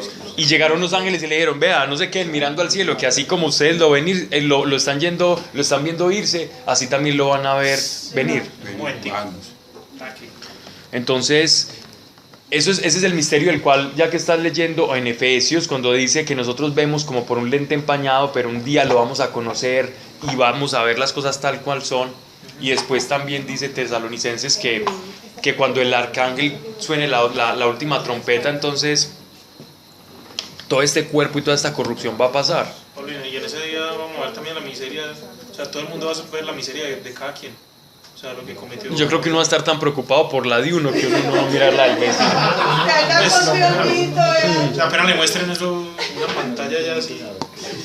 Es que Alejo. Alejo, hermano, pero usted más bien descarado. No, porque sería uno. Puede que no le guste, pero puede que lo pueda ver. Es que Claudita, quien te veía, pues. Hay que ver. Es que ese gato es tremendo, hermano. Es que no en vano lo chaparon así. Hermano, le pusieron una chapa. Ok. De regreso al versículo 26 y 27. Ahora sí vamos al verso 28. ¿Cómo fue?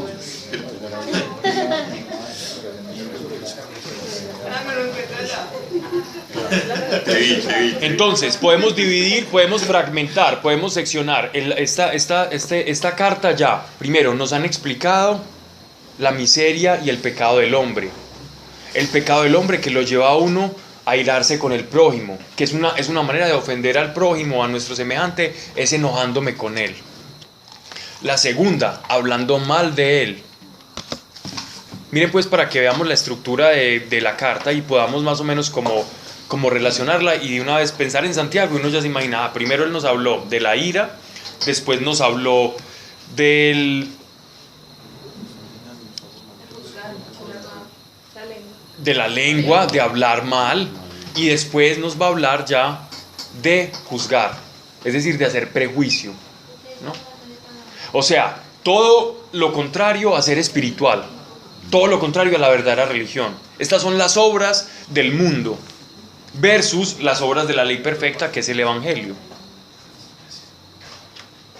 Hermanos míos, no juntéis la acepción de personas con la fe de nuestro glorioso Señor Jesucristo.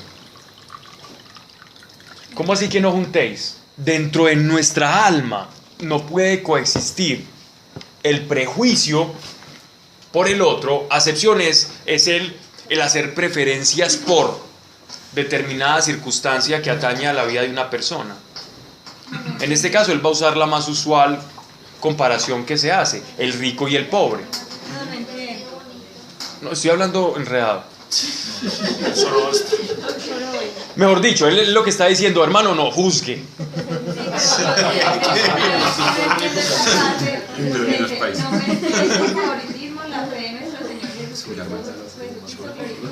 ¿Qué pasó? Estoy hablando enredado, es que solo hoy. Bien.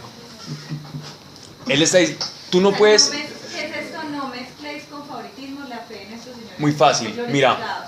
Pero mira lo La fe. que va a decir a la continuación, te va a quedar claro. Exacto, pero la fe de nuestro Señor Jesucristo quiere decir como Jesucristo obraba. Cuando uno lee el Evangelio de Mateo, cuando uno lee el Evangelio de Juan, cuando uno lee el Evangelio de Lucas, cómo se comportaba el Señor con los publicanos, con los ricos, con los pobres, con las prostitutas, con los fariseos. Él no hacía acepción, él juzgaba de acuerdo a verdad, pero porque la verdad estaba en su corazón, ¿no? Entonces él podía juzgar. Como la verdad no está en nuestro corazón, en tanto nosotros, sí está, porque Cristo está, pero no estamos hablando de eso, estamos hablando de que nosotros todavía apercibimos la realidad. Nosotros no conocemos el corazón del vecino, conocemos cosas que hace y uno se hace un juicio. Exacto. Entonces, hermanos míos, no juntéis la acepción de personas con la fe de nuestro glorioso Señor Jesucristo. Usted no puede ser seguidor de Cristo e imitador de Cristo y a su vez juzgar personas. Eso es lo que está diciendo. Porque si entrando en vuestra asamblea igual iglesia, un hombre con anillos de oro en los dedos, en traje magnífico y entrando a sí mismo, un pobre con traje raído, fijáis la atención en el que lleva el traje magnífico y le decís, tú siéntate aquí honrosamente, y al pobre le decís, tú quédate ahí en pie o siéntate bajo mi escabel. ¿No juzgáis por vosotros mismos y venís a ser jueces perversos? Antiguamente, incluso cuentan pues los padres de la iglesia, hablando pues como respecto a este pasaje, que habían personas que llegaban llenos de anillos, es decir, que los anillos, el oro, las piedras preciosas, ahora en el mundo árabe se ve mucho, ¿cierto? Aquí no tanto, pero que se llenaban los anillos, cada dedito de anillos, ¿cierto? Y entonces ellos con eso mostraban, incluso habían lugares que eran de alquiler de anillos. Tenían una comprada. Habían lugares que alquilaban anillos para que una persona aparentara, llenándose de anillos aparentara y la atendieran bien.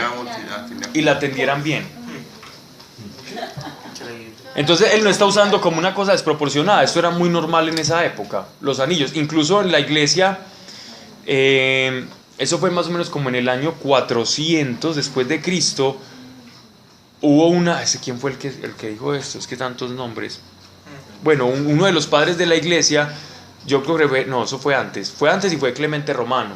Clemente Romano le hacía como le decía a las personas, digámoslo así, como a sus oyentes, a la iglesia donde él predicaba, les decía, ustedes traigan solamente un anillo y pónganselo en el dedo meñique. Ellos solo se ponían un anillito en el dedo meñique, y ese anillo preferiblemente que traiga un dibujo de un pez o de una red de pescar, para que simbolice que no es un anillo por el cual ustedes están buscando estatus, sino que es un anillo porque ustedes se sienten hijos del rey y porque ustedes son pescadores de hombres, ¿ya? Pero no sean como el resto que se llena de anillos para aparentar o para buscar un mejor lugar dentro de la iglesia. Eso lo decía Clemente Romano. Entonces miren que es muy, muy como adecuado a estas épocas. Entonces, ¿cómo juzgamos nosotros? ¿No? Veamos Deuteronomio capítulo 1, versículo 3.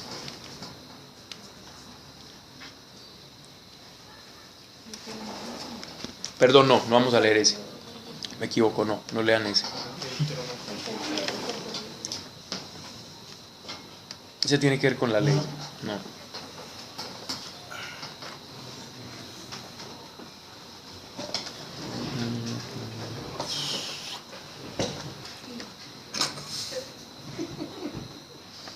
Yo quiero que en este, digámoslo así, como en este versículo, más que enseñar este pasaje, nosotros pensemos cómo nosotros juzgamos a las personas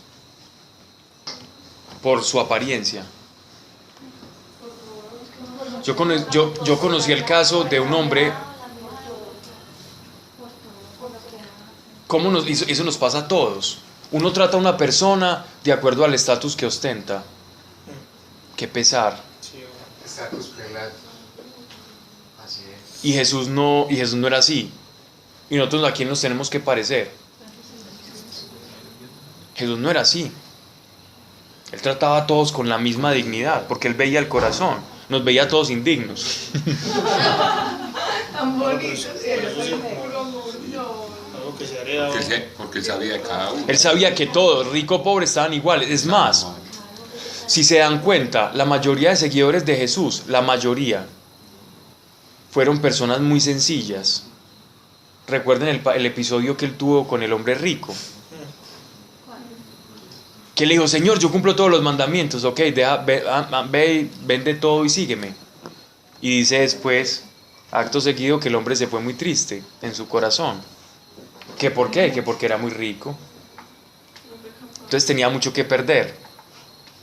Pero como los pobres ya no tienen nada que perder, escuchan a Jesús y tenían todo que ganar. Es verdad. Entonces más fácil llegaban al deshacimiento, porque ya la vida los había, digámoslo así, desechado. Por eso él dice, yo vengo por los que están enfermos, no por los que están sanos, porque los que están sanos se creen tan sanos que no necesitan salvación. Y así se pierde su alma. Y no es que entonces ahora Pablo está diciendo que entonces los pobres tienen más facilidad de salvarse. No lo estoy diciendo yo, sino que entre más lleno usted se crea de algo, más difícilmente va a buscar una solución. Hasta que llegue el día malo, y el día malo muchas veces es la vejez, el día malo es una enfermedad incurable, o el día malo es una crisis económica mundial, y en ese día malo, ahí sí vas a decir, tengo necesidad de salvación, ¿cierto? Entonces pensemos e intentemos poner por obras lo que ya sabemos, y la próxima vez que nos vamos a dirigir a alguien, simplemente por supuesto, si hay alguien que por su cargo necesita un respeto, etcétera, etcétera, se hace el respeto, porque al César lo que es del César y a Dios lo que es de Dios. Sin embargo, con amor y con el mismo rasero de amor se debe tratar al desvalido, al pobre, al harapiento y al que ostente alguna dignidad, bien sea política, económica o académica o lo que sea, que nos deslumbra a nosotros, pues. Inclusive con una preferencia por el menor, porque es más. Sí. No necesariamente. No necesariamente. Como atender a las viudas y al huérfano. Pero era una máxima, es decir, era la expresión de los desvalidos. Sí, porque vaya y atienda a todos los ricos, pues. No tendría sentido poner esa máxima. Sí, sí. Pero mira que Jesús no dice eso. Eso lo dice Santiago, pero Jesús no dice eso. Jesús dice, ama al prójimo como a ti mismo. Y prójimo es todos, sin rasero. Porque si yo también me decanto solo por los pobres, exactamente, y ahí así es que se empieza a desfigurar el verdadero evangelio, el evangelio completo. El evangelio completo es el mismo rasero para todos. Por eso Dios medía a todos con justicia. María de Magdala era una mujer muy rica. María de Magdala todavía está, la genealogía de ella, como el papá era un comerciante tan importante, precisamente de esa ciudad, Magdala. No, pero ese hombre también era un hombre muy rico.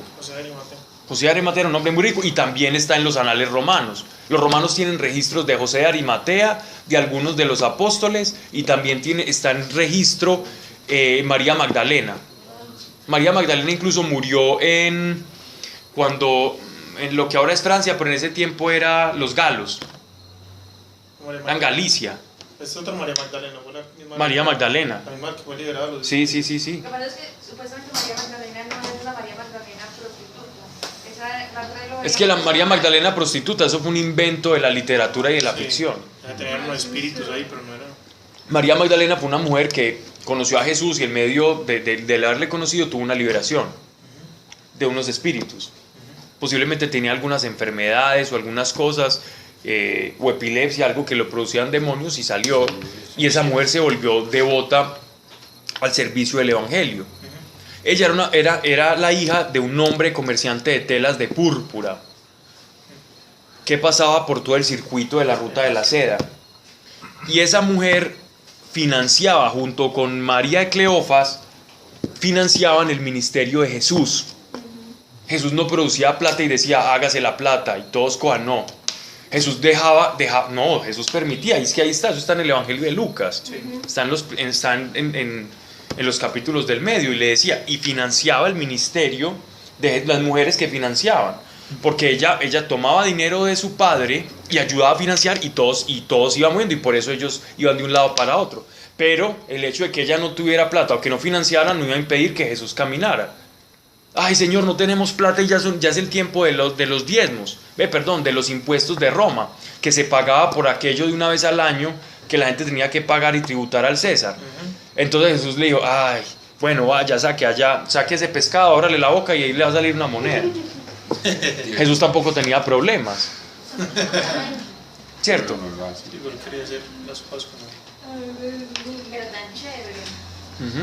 Porque no dejó enseñando que la plata sale de la nada así mágicamente. Solamente no, puede pasar, pero también puede ser de la otra forma. Sí, claro. Jesús no tiene, es decir, Dios no tiene límites para hacer las cosas. No, sí, pero él no dejó diciendo, porque si hubiera como una parábola o algo que simplemente dice, como ya abrió el pez y sacó la moneda de el pez, entonces habría más de uno que se pegaría de vámonos a sacar la moneda del pez así de la nada. Exactamente, de un bocachico allá. Pues. Bien, el caso aquí es el siguiente,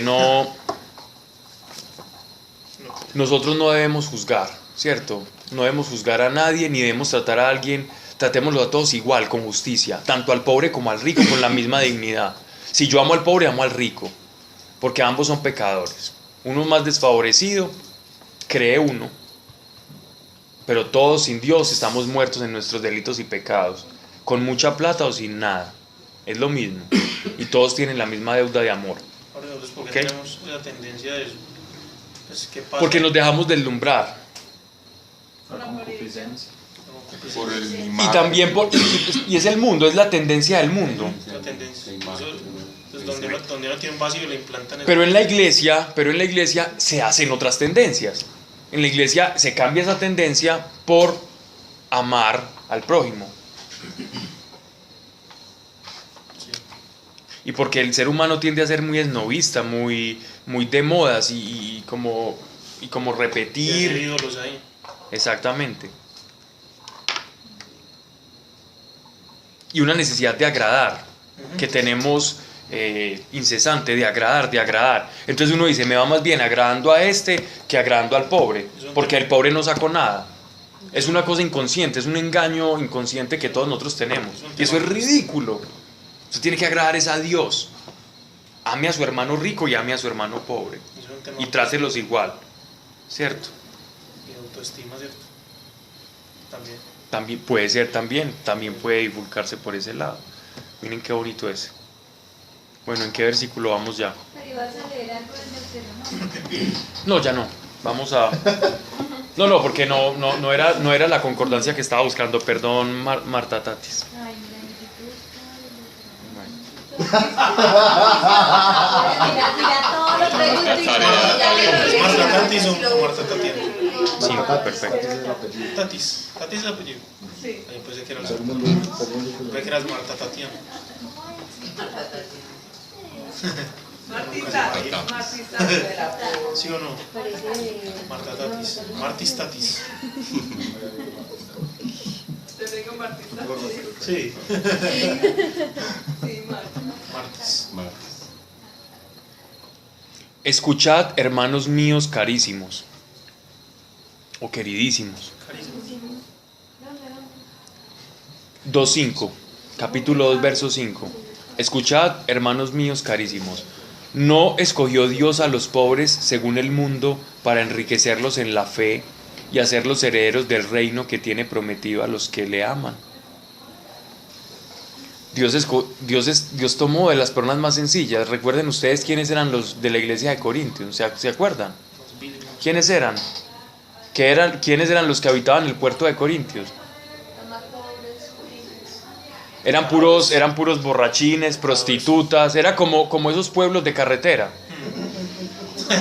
Bueno, en ese caso era un puerto, pues sí, un puerto donde llegaba la calaña, ¿cierto? Entonces llega un marinero iguazo, llega el marinero iguazo, 4 meses de abstinencia, Y llega a deshacer allá comiendo cosas malucas. a coger las aborígenes. Exacto, entonces llega a puerto, llega a tierra firme, ¿a qué? A emborracharse, a buscar prostitutas, a jugar, a los vicios. Eso era Corintios. Y los de Corintios tuvieron una conversión y el apóstol Pablo les dice, usted no, que nadie se engañe. Aquí yo no estoy hablando con personas instruidas, ni personas que tengan una dignidad política, ni sabios, ni filósofos. Pablo les dice en Primera de Corintios a los corintios eso. No se los dice en estas palabras, pero se los dice que aquí no hay como esas personalidades. Dios tomó de lo vil y menospreciado del mundo, de lo sencillo del mundo, y nos tomó a nosotros. Mejor dicho. No, lo bueno es que no lo digo yo solo estoy parafraseando, ¿sí o no, Carlos? Ah, María. Dios toma de lo sencillo del mundo para avergonzar al que se cree sabio y al que se cree entendido. Dios lo llena de su espíritu, a Dios le encanta. Entonces Él está hablando, ¿para qué? Para que se perfeccione y la gente se pueda ver la gloria. Porque otra persona que se crea muy sabio dice, no, es que esto es por mí, esto es porque yo sé. Mentiras. Entonces Dios toma el sencillo, porque el sencillo sí entra en esa humildad y en ese deshacimiento y en ese abatimiento en el cual dice, Señor, te necesito. Y Dios dice, ok, yo soy tu Salvador, y se produce, ¿cierto? Como esa gracia sobrenatural que levanta santos, ¿no? Pablo, pero mira, por ejemplo, ahí se me vino el paso de los leprosos, de los que sanó 10 y solamente vino uno. Ajá. ¿Qué pasó? Esos también estaban necesitados. ¿Qué pasó? Porque esa... Pero ellos no reconocieron.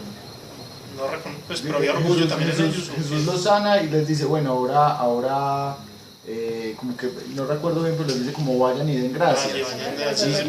Y solo hay uno, porque él incluso les dice, no sea como que vuelva y se enfermen, y ellos se van, y solamente uno de ellos cumple lo que Jesús le había mandado, entonces los otros vuelven y se sí, solamente uno como que se supo de dónde venía el milagro. Y le dio gracias. Exacto. Pero igual cuando habla de pobre, no simplemente es el pobre... No, en este caso sí es el pobre físico. En Mateo no. En Mateo es el pobre que reconoce la necesidad de Dios. Es el pobre espíritu, que en hebreo es el anahuim, ¿cierto? Ok, bien. Entonces él está diciendo que no escogió, es decir, como que nosotros no tenemos derecho. Lo que él está argumentando acá es, mire, si Dios escogió al pobre para que recibiera el evangelio, ¿quiénes somos nosotros para despreciar al pobre si Dios mismo lo escogió? Eso es lo que él está tratando de decir con esto. Nos creemos superiores a Dios para juzgar al otro, si es mejor o no. Y vosotros afrentáis al pobre. ¿No son los ricos los que oprimen y os arrastran ante los tribunales? ¿Por qué dice esto? Porque normalmente, de acuerdo al derecho romano, el acreedor tenía derecho a perseguir, incluso tenían hasta kilómetros para poder perseguir a una persona. El acreedor podía perseguir y darle alcance al deudor. Si el deudor le seguía debiendo, ¿cierto? Iban y los agiotistas y los que prestaban cosas, dinero y todo eso, podían mandar. Incluso, y si la persona no tenía con qué pagarle, le tocaba pagar con su vida, y su vida era la esclavitud, ser esclavo. Eso lo veía uno por allá en derecho romano. El gato por allá persiguiendo. Entonces, por eso él está diciendo, no son los ricos los que os oprimen os arrastran a los tribunales. O sea que él le está hablando a una iglesia pobre. Miren que Santiago le está hablando como que la mayoría eran pobres ahí en Jerusalén. Pues a la iglesia de Jerusalén la mayoría eran personas pobres. Entonces seguramente llegaban algunos ricos y entonces ellos los atendían muy bien y les daban los mejores lugares. Entonces él vio eso y le está diciendo, no, a todos la misma dignidad. Diciendo, los mismos a los que ustedes le están dando el lugar son los que los persiguen a ustedes. Como, miren la paradoja. No los está llevando a que los odien, sino que a que los traten iguales. No son los ricos los que oprimen y os arrasan a los tribunales. No son ellos los que blasfeman el buen nombre invocado sobre nosotros. Claro, porque ellos decían, es que el cristiano, la palabra cristiano se comenzó a adoptar en Antioquía. ¿Cierto? Fue donde acuñaron el término cristiano. El término cristiano era un término despectivo. Cristiano no era como nosotros ahora, cristiano es un seguidor de Cristo, pero cristiano en esa época era un término como, ese es cristiano, ese es de la plebe cristiana. Exacto. De esa chusma, de esa secta. Por eso están diciendo, invocando el buen nombre invocado sobre nosotros, es decir, porque les empezaron a llamar cristianos. Están hablando más o menos de esa época. Chavista. Años 60, algo así. Castro chavista. Pero ya la iglesia se fue extendiendo y Dios fue añadiendo de todo, pues, una multiplicidad de personas. Pero esto nos deja ver cómo empezó la iglesia, que fue una iglesia de a pie, era una iglesia muy sencilla, llena del poder de Dios. Pero la riqueza y la pobreza no hace la diferencia. En la iglesia no hace la diferencia. Usted puede tener unas cuentas llenas y ser un soberbio, ¿cierto? Como también puede tener unas cuentas llenas y ser muy humilde. O usted puede tener una cuenta vacía y ser un gran soberbio. O también puede no tener nada y ser muy humilde. Humilde de verdad, ¿cierto? La humildad no va en la posesión, va en el corazón.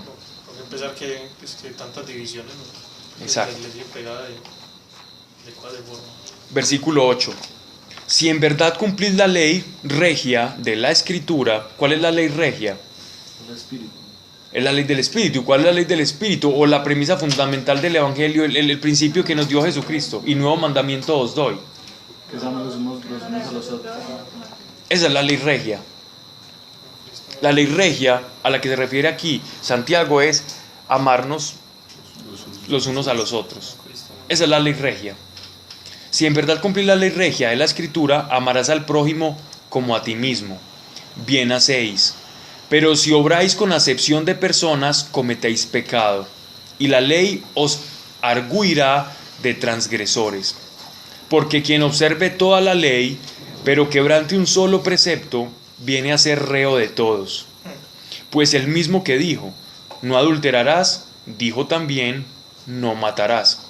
Y si no adulteras, pero matas, te has hecho transgresor de la ley. Hablad y juzgad como quien ha de ser juzgados por la ley de la libertad. Porque sin misericordia será juzgado el que no hace misericordia. La misericordia aventaja al juicio. Aquí hay muchos elementos bien bonitos. Primero, ¿qué es la ley? La ley es un cuerpo perfecto, completamente coherente y articulado. Si yo no amo a Dios, yo nunca voy a amar al prójimo. Si yo no honro a mi padre y a mi madre, entonces yo no me puedo vanagloriar de que yo no robo o que yo no mato. Si yo mato, pero honro a mi padre y a mi madre, no estoy haciendo nada. Si yo violo un principio, están tan bien articulados, digámoslo así, los mandamientos, que yo me hago transgresor de todos. De hecho, si yo no creo en Dios, yo ya me hago transgresor de todos, porque no tengo salvación. ¿Verdad? Ay, es que yo cumplo todo, pero es que yo robo todos los días y yo mantengo robando, pero yo no mato. Yo de lo que robo le honro a mi mamá y a mi papá.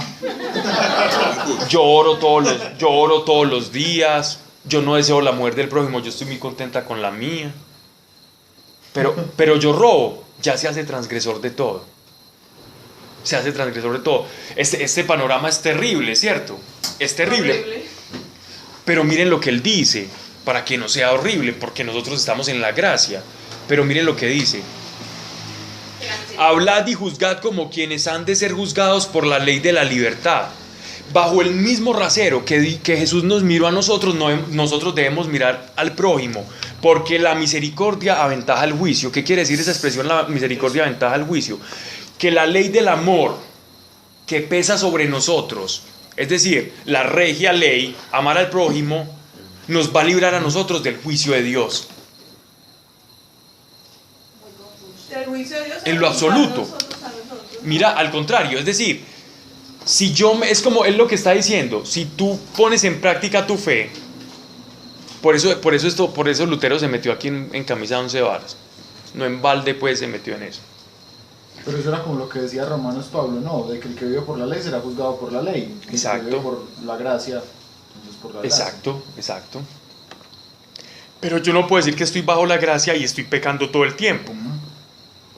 Porque me mentiría, ¿cierto? Porque si la gracia opera en mí, algo tiene que cambiar. Hombre, que me voy a equivocar y que la gracia no me da la perfección.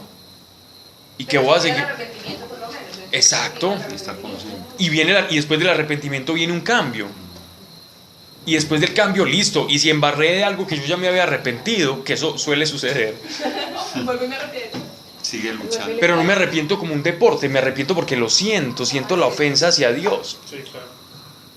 Pero eso lo hace el Espíritu Santo. Sí, claro, pero lo que pasa es que el apóstol, aquí Santiago no nos está hablando de la gracia versus la fe. Él está hablando de pilas, señores. Ustedes están escuchando, pero no están amando. Entonces ustedes son unos incoherentes. Eso es lo que él está diciendo a los de la iglesia de Jerusalén, que nos sirve a nosotros también, pero también nos está dando una pauta, nos está diciendo, si bien uno se hace transgresor de toda la ley, nosotros no tenemos que ponernos a aplicar una máxima y a intentar cumplir los 10 mandamientos y todas las leyes de los judíos. nosotros tenemos que amar al prójimo y por esa gracia nosotros nos vamos a librar del juicio. Por la gracia que opera en la ley de Cristo en nosotros, nosotros nos vamos a librar del juicio. Porque esa ley va a ser no juzgar al otro. Esa ley no va a ser tirarle piedra a la adúltera. La ley que nos enseñó Cristo es muy diferente. ¿Se dan cuenta? Él comienza a ilustrar mejor esto. Pablo, pero ¿hasta dónde, por ejemplo, amar al prójimo se puede ir a ser demasiado permisivo? Es que el amor no es tontería. El amor es sabio. Pues, por ejemplo, Un ejemplo, tú vives con un hombre, un borrachín maltratador, ¿cierto? Y cada vez que tú llegas a la casa, ese borrachín maltratador empieza a patear las cosas, empieza a subir el tono, la grosería, después de la grosería vienen los manotazos, después de los manotazos viene la humillación, después vienen los ultrajes y por último una vida destrozada.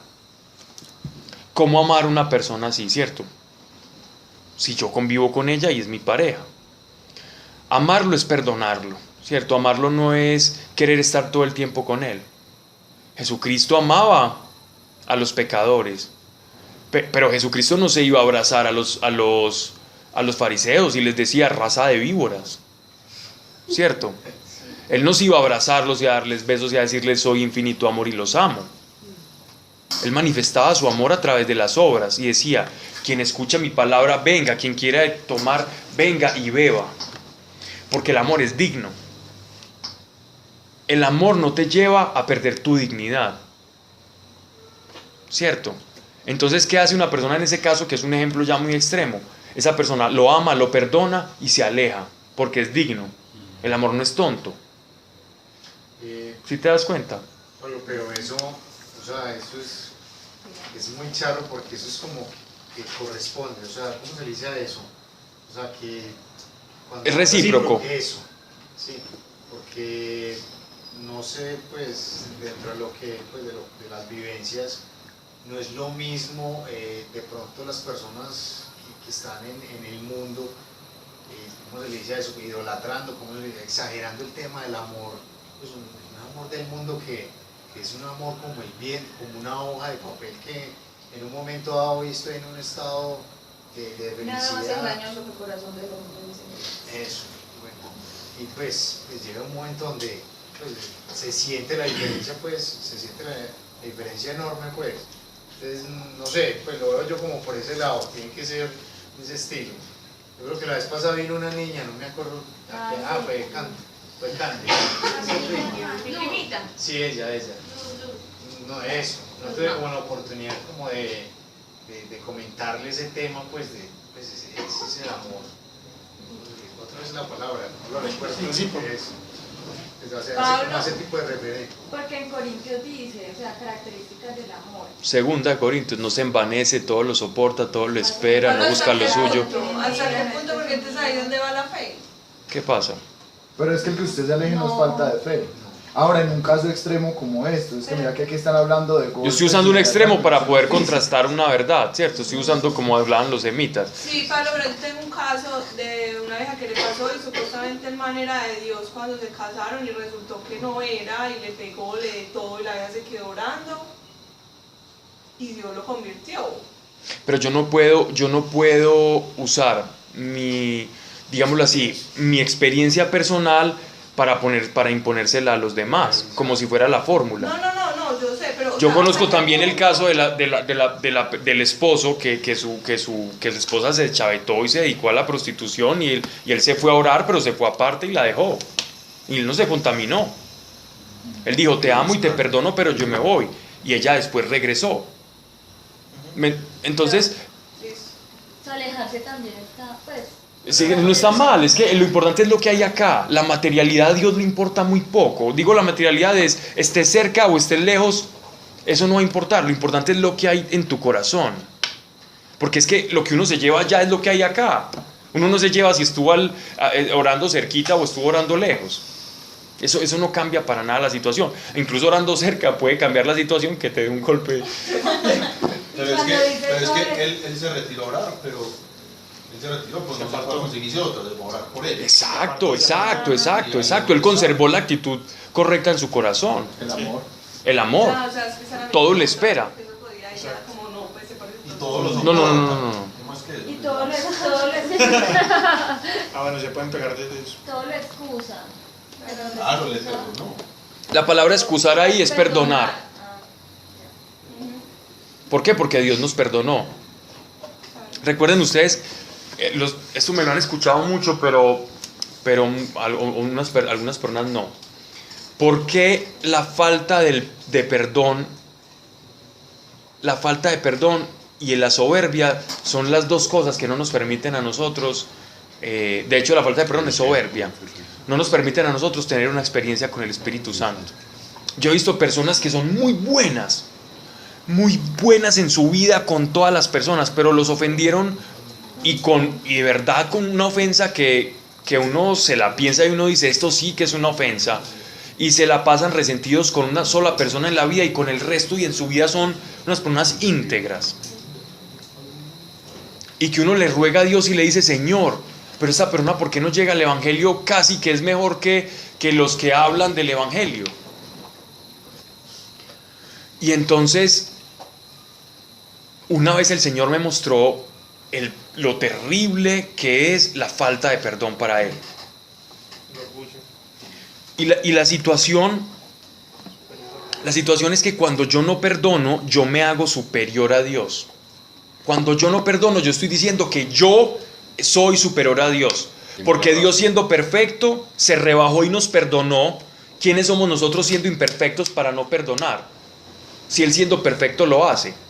Quiere decir que el hombre imperfecto se está poniendo por encima de Dios. Por eso, un hombre poniéndose por encima de Dios no puede recibir salvación, porque ya la debe tener en sí mismo. Sí, claro. El control de... Y no la tiene, en verdad. Pero como el perdón es por gracia. Nadie puede amar a dos señores. Pero es tu decisión. Tú decides Con, y ya Dios con la intención, sí. Sí. Dios te ayuda si tú quieres. Si uno dice, Señor, yo no puedo perdonar, ayúdeme, Dios te ayuda. Por eso es la intención. Pero hay gente que no quiere perdonar. Hay gente que no está cerrada. Hay gente que no quiere perdonar. Yo conozco personas Entonces, que no quieren perdonar. El perdón va al orgullo. Claro. Va vinculado a la soberbia. Claro, porque usted no quiere- Y es una soberbia que uno dice que tiene una razón primaria, es decir, que no viene porque sí. Una persona ofendida, una persona que han violado, una persona que han ultrajado, tiene una razón de peso para sentirlo. Y Dios conoce y Dios acepta. Tienes razón para estar así, pero no tienes razón para quedarte así. Para quedarse así. Porque a mí me ofendieron, a mí me ultrajaron y a mí me crucificaron. Es explicable, Manuel. Y se pasa al odio y se pasa al rencor y a la enfermedad. Y a la enfermedad termina en enfermedad. Migrañas, artrosis, Es que explicable- cáncer, Pero no justificable. problemas de respiración, asma. Bueno, el asma casi siempre viene como por temores.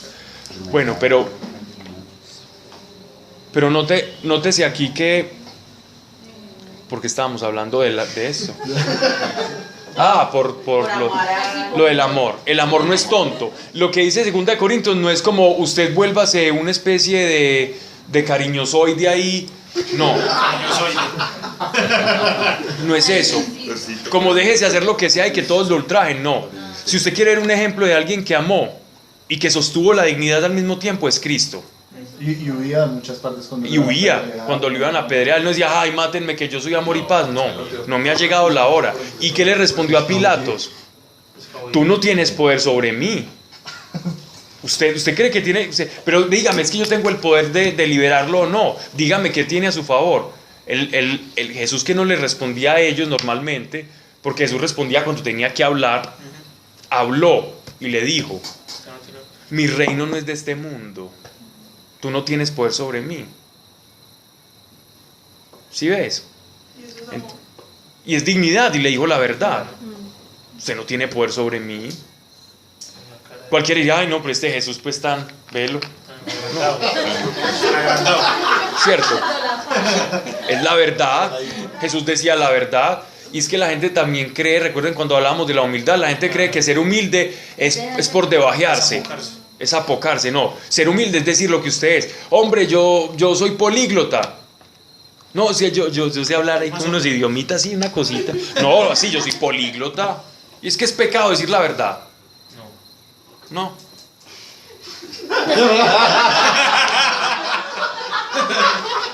No. Claro.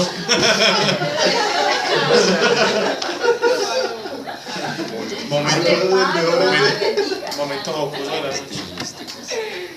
Exacto, no. La humildad es la verdad. Esa frase nunca se me va a olvidar. La humildad es la verdad. La humildad es la verdad. La humildad no es ni más ni menos. El apóstol Pablo decía: no crean más de mí de lo que soy y no crean menos de mí tampoco. Imítenme a mí como Sí. yo imito a Cristo. Imítenme a mí como yo imito a Cristo. No era que era un sobrador, no. Y él defendía su apostolado siempre. Diciendo la verdad. La humildad es la verdad. Lo que es, es. Lo que es. Y Jesús decía: yo soy el camino, yo soy la verdad, yo soy la vida. Síganme a mí, que soy manso y humilde, decía, de corazón, decía Jesús. Síganme, que yo soy humilde de corazón. ¿Qué quería decir humilde? Que Él siempre les iba a decir la verdad y lo que era. Y nunca iba a haber engaño, nunca iba a decir, se iba a poner por debajo o por encima de lo que Él venía a hacer y lo que era. Pudiendo hacer muchas cosas, ¿no? Bien. Este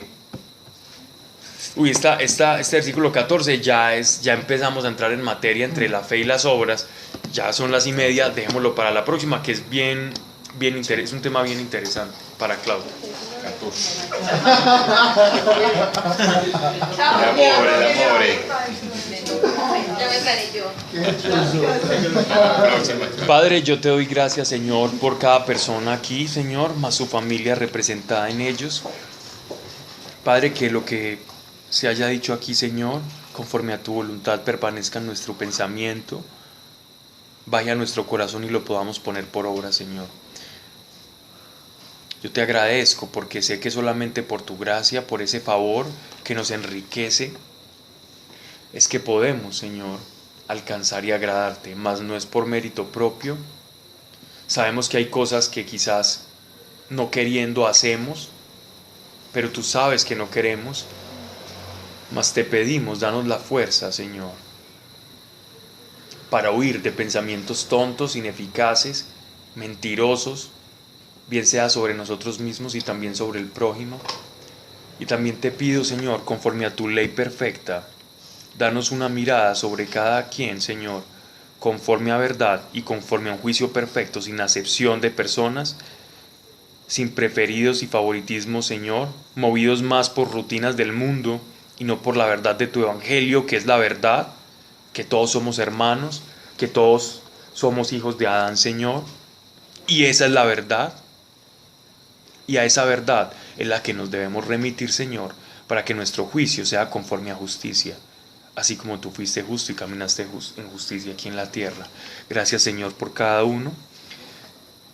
Llévanos con paz a la casa en el nombre de Cristo Jesús. Amén. Muy bien.